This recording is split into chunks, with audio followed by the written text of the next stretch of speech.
Behind the legendary Beatles bassist's public image lies a family marked by tragedy, mental health struggles, and surprising life choices. From a daughter battling depression who witnessed 2 parental deaths, to a son's descent into drugs and alcohol after his mother's passing, to another child who completely vanished from the spotlight after a bitter custody battle, Paul McCartney's children have faced far more darkness than their father's cheerful public persona suggests. Here's what really happened to Paul McCartney's children. Heather McCartney.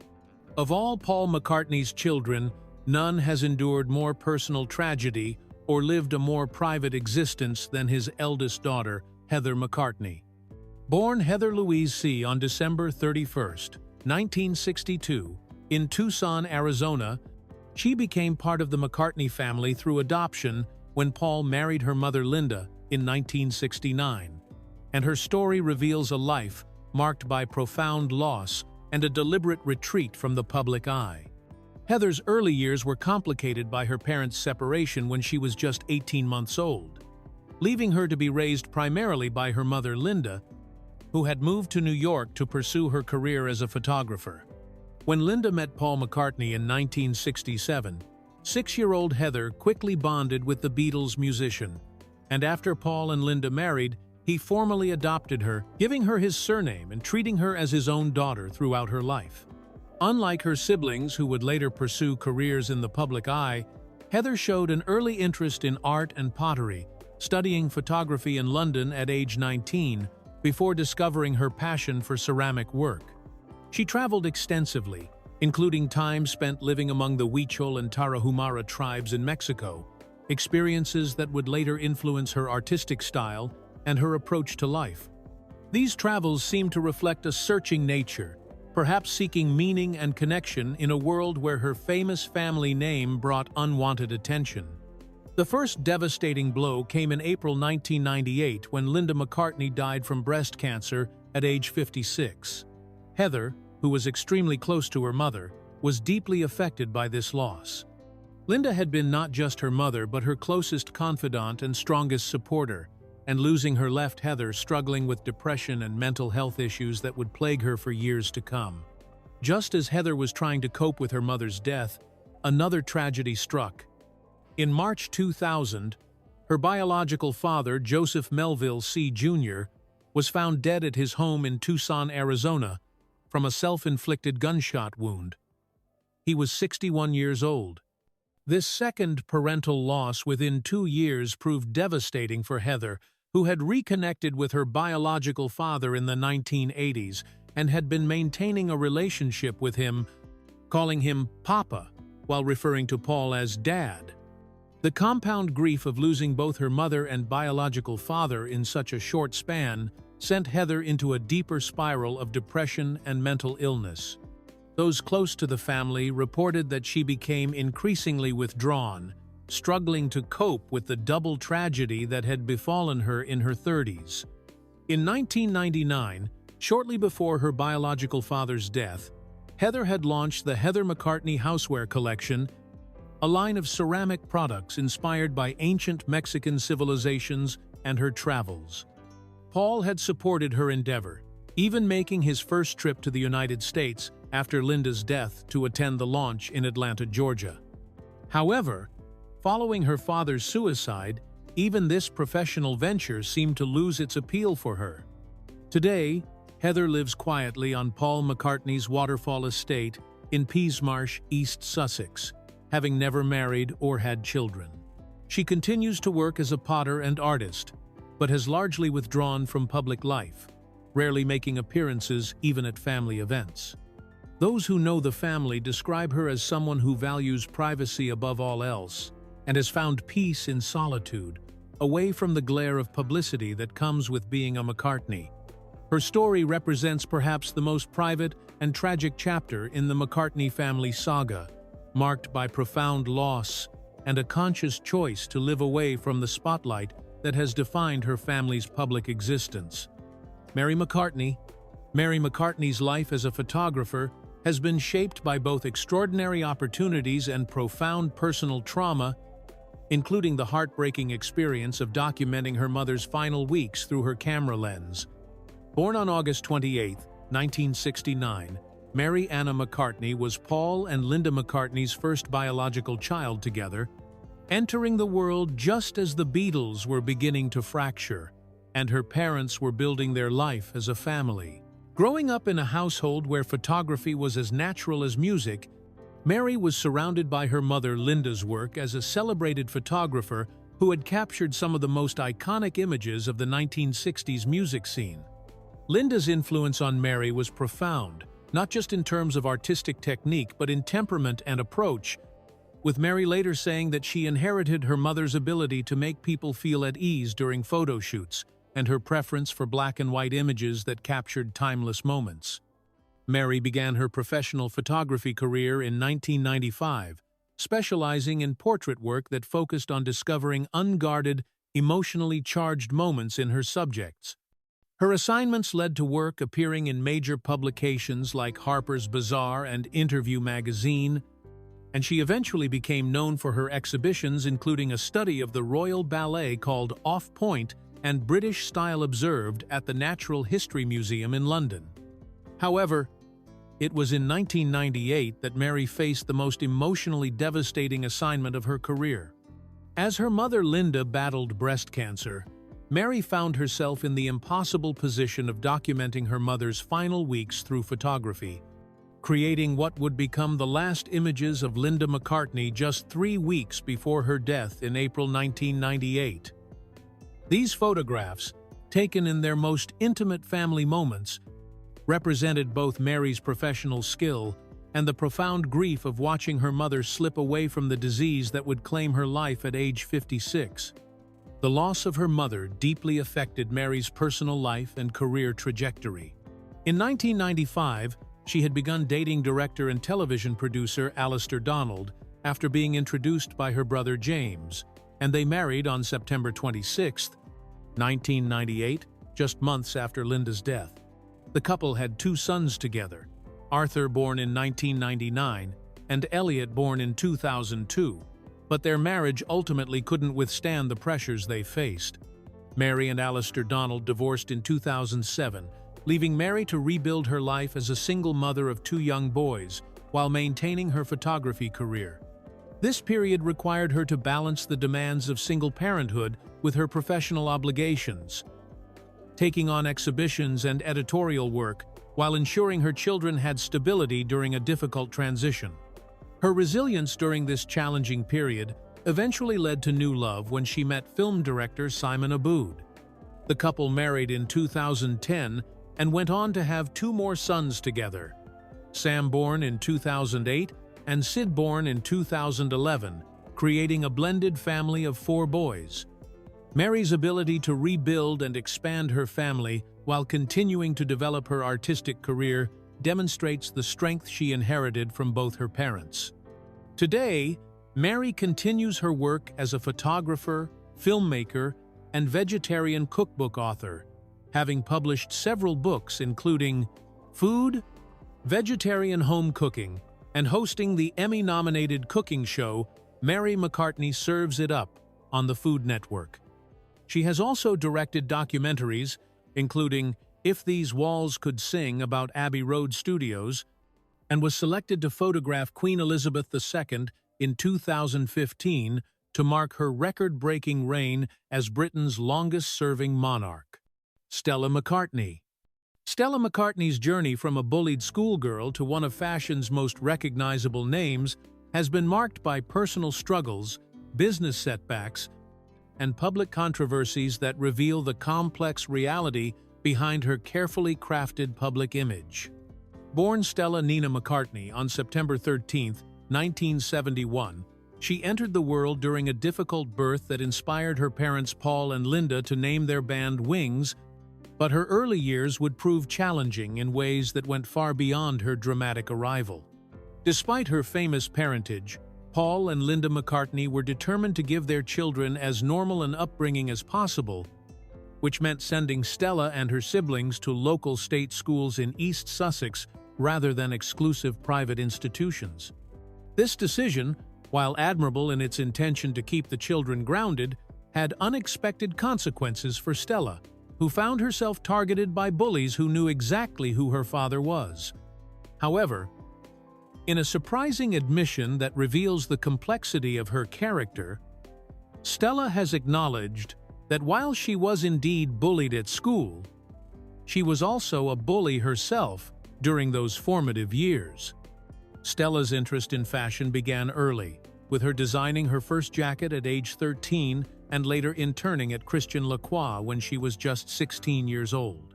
Her talent was undeniable, and after studying fashion design at Central St. Martin's, she graduated in 1995 with a collection that was modeled for free by supermodels Naomi Campbell, Yasmine Le Bon, and Kate Moss, instantly establishing her as a rising star in the fashion world. At just 25 years old, Stella achieved what many considered impossible when she was appointed to succeed Karl Lagerfeld as creative director of Chloé in Paris in 1997. However, this appointment came with brutal criticism, with Vogue running headlines like "More clueless than couture," and Lagerfeld himself dismissing her appointment by saying they should have taken a big name in fashion, adding cruelly that they did, but in music, not fashion. In 2001, Stella launched her own fashion house in partnership with Gucci Group, now known as Kering, establishing herself as a pioneer in sustainable luxury fashion by refusing to use fur, leather, or other animal products from day one.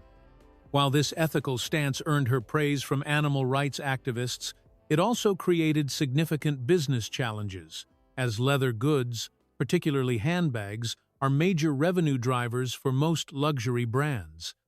Despite her principles and growing reputation, Stella's business has faced serious financial struggles.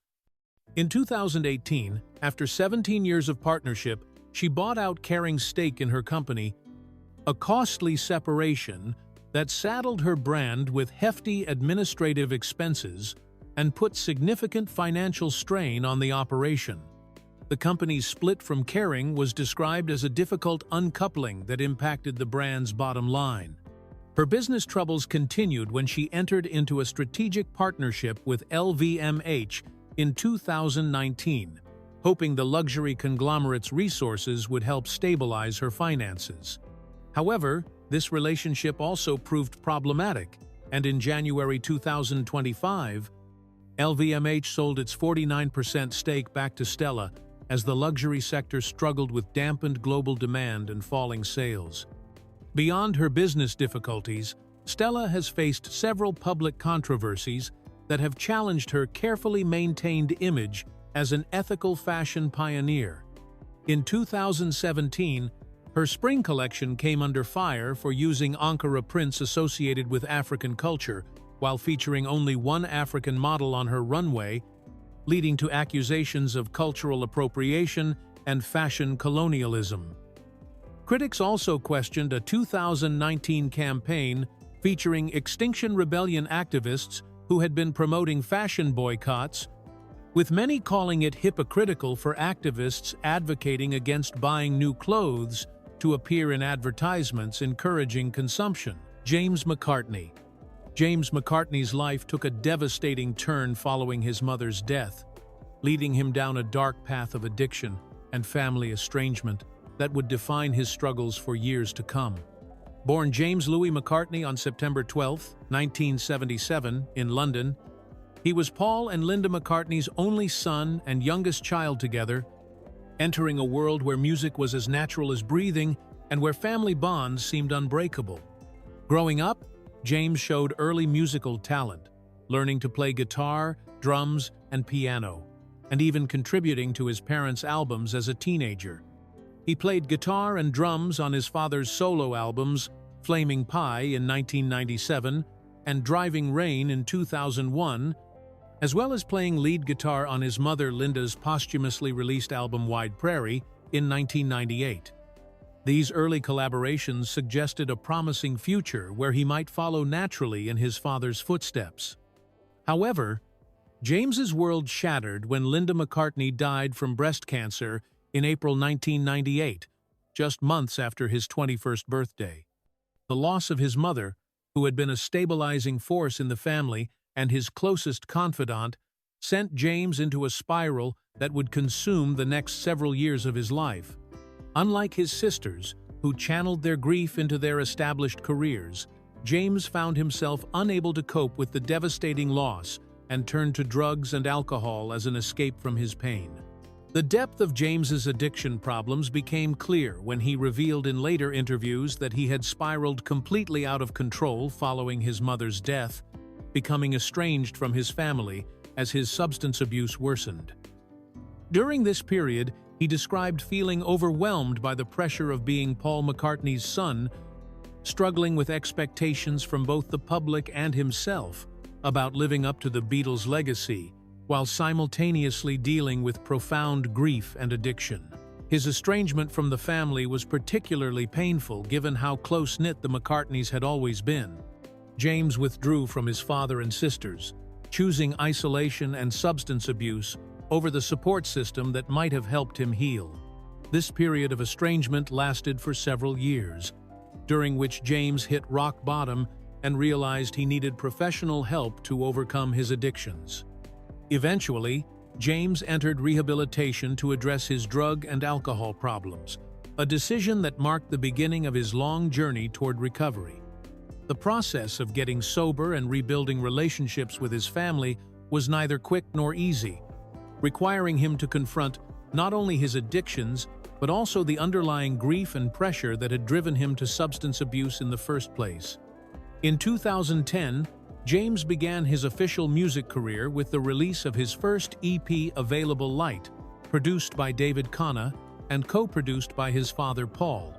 This marked not only his professional debut, but also a sign that he was rebuilding his relationship with his family, particularly with Paul, who supported his son's musical endeavors despite their difficult years apart. During interviews promoting his music, James has been candid about his struggles, revealing that he was several months sober and working daily to maintain his recovery. He has spoken about the ongoing challenge of addiction recovery, acknowledging that sobriety is something he must work at continuously rather than something he achieved once and moved past. Today, James remains single and continues to focus on his music, career, and sobriety, having released several albums including Me in 2013 and The Blackberry Train in 2016. His openness about his addiction struggles and recovery process has revealed the very human cost of fame and loss, showing how even those born into privilege and talent can face devastating personal battles that require ongoing attention and care. Beatrice McCartney.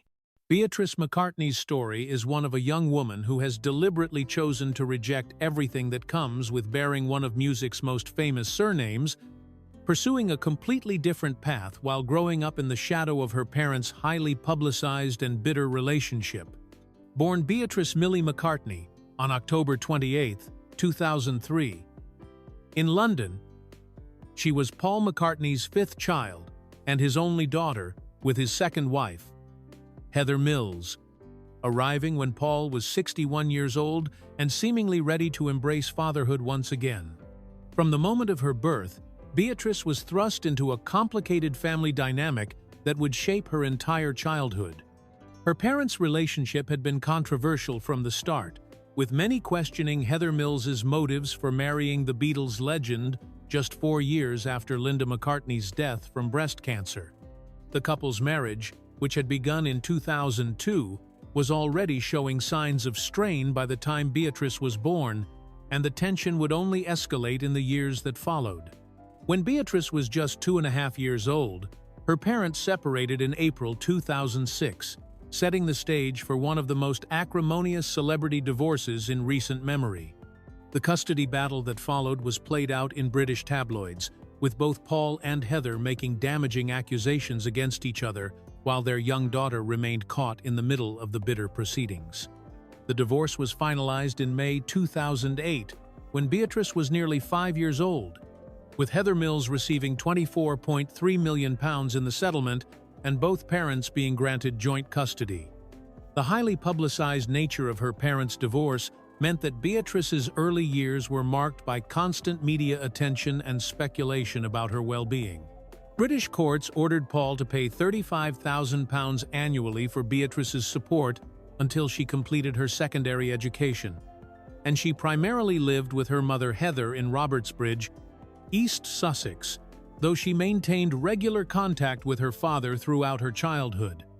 Despite the tumultuous circumstances surrounding her early life, or perhaps because of them, Beatrice has made a conscious choice to live as privately as possible, completely avoiding the spotlight that has defined her family's existence for decades. Her mother, Heather Mills, has been protective of this decision, stating publicly that Beatrice hates fame and the whole limelight thing, a sentiment that has guided how the family has managed her public exposure throughout her life.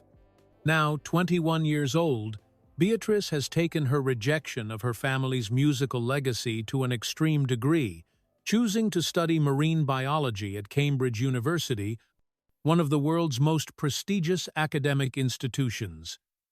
This career path represents a complete departure from the artistic pursuits that have defined the McCartney family for generations, suggesting a young woman determined to forge her own identity based entirely on her personal interests and academic abilities rather than her famous surname. Perhaps most remarkably, in an age where young people are typically highly active on social media platforms, Beatrice maintains absolutely no social media presence whatsoever.